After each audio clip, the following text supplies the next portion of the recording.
Perkenalkan, nama saya Nerasyanti dari Diploma 3 Kebidanan tingkat 1. Di sini saya akan melakukan ekspeksia. Baiklah, ekspeksia ini terjadi karena bayi tidak mendapatkan aliran darah yang cukup atau terhambatnya pernapasan. Baiklah, yang pertama-tama kita akan melakukan metode jahit. Yang pertama-tama kita pastikan bayinya kering. Lalu untuk menjaga kehangatan bayinya agar tidak bayinya kedinginan, kita selimuti, kita lap badannya jika terdapat basah atau lembab-lembab.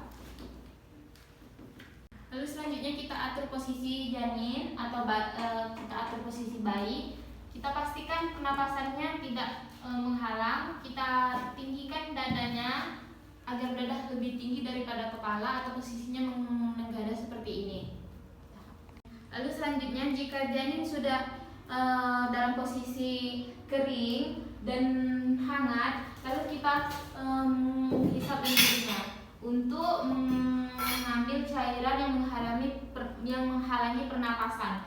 Jika di mulut itu kuadrannya 3-5, lalu di hidung itu kuadrannya 2-3. Pertama kita mulut dulu. Hisap, buang, cuci, hisap, buang, cuci. Lalu di mulut, di hidung, hisap, buang, cuci, hisap, buang, cuci. Lalu bereskan alat.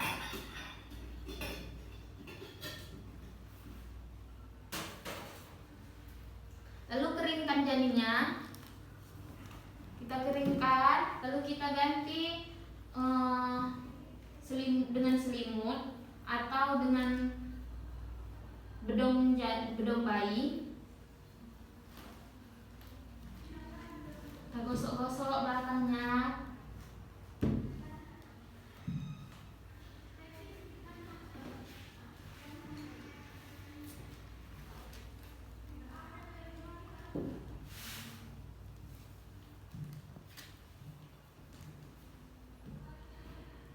Kita pasangkan baju agar bayi tetap kering dan tetap hangat.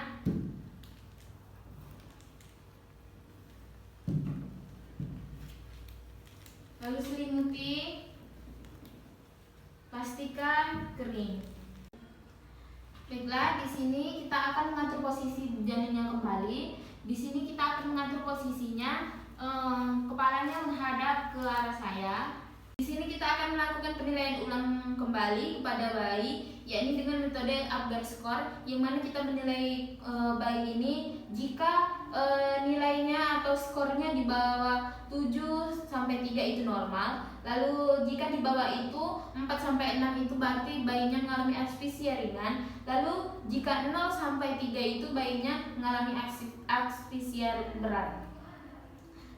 Baiklah, di sini bayinya mengalami asphyxia. Lalu yang pertama-tama itu kita pastikan kepala bayi ini dalam keadaan menghadap ke atas agar membantu saluran pernapasannya tetap luas.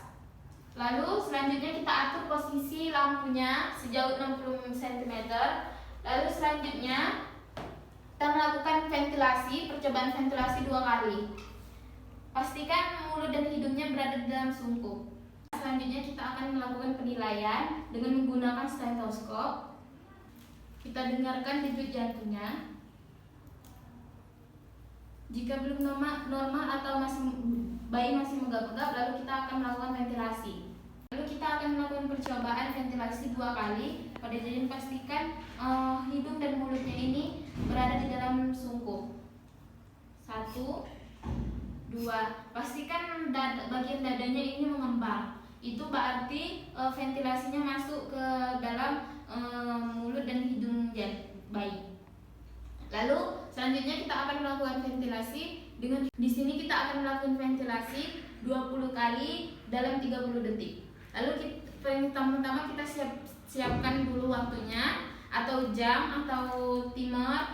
Lalu kita tekan waktunya, dimulai 1 lepas-lepas, 2 lepas-lepas, 3 lepas-lepas, 4 lepas-lepas, 5 lepas-lepas, 6 lepas-lepas, 7 lepas-lepas, 8 lepas, 9 lepas, 10 lepas, 11 lepas, 12 lepas, 13 lepas, 14 lepas, 15 lepas, 16 lepas, 17 lepas, 19 lepas, 20. Baiklah, di sini kita akan memulai ventilasi dalam waktu 30 detik. 1 lepas lepas, 2 lepas lepas, 3 lepas lepas, 4 lepas lepas, 5 lepas lepas, 6 lepas lepas, 7 lepas, 8 lepas, 9 lepas, 10 lepas, 11 lepas, 12 lepas, 13 lepas, 14 lepas, 15 lepas, 16 lepas, 17 lepas, 18 lepas, 19 lepas, 20 lepas. Di sini waktunya sudah menunjukkan, berarti perhitungannya pas 30 detik. Lalu selanjutnya kita sudah melakukan ventilasi 20 kali dalam 30 detik. Kita melakukan pemeriksaan kembali untuk melihat bayi atau apakah masih mengalami denyut jantung rendah atau sudah normal.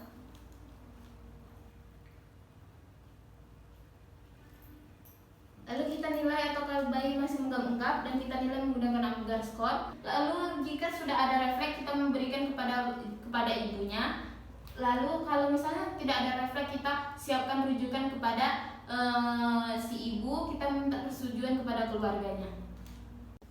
Baiklah, itulah yang dapat saya sampaikan daripada asfeksia pada bayi. Terima kasih.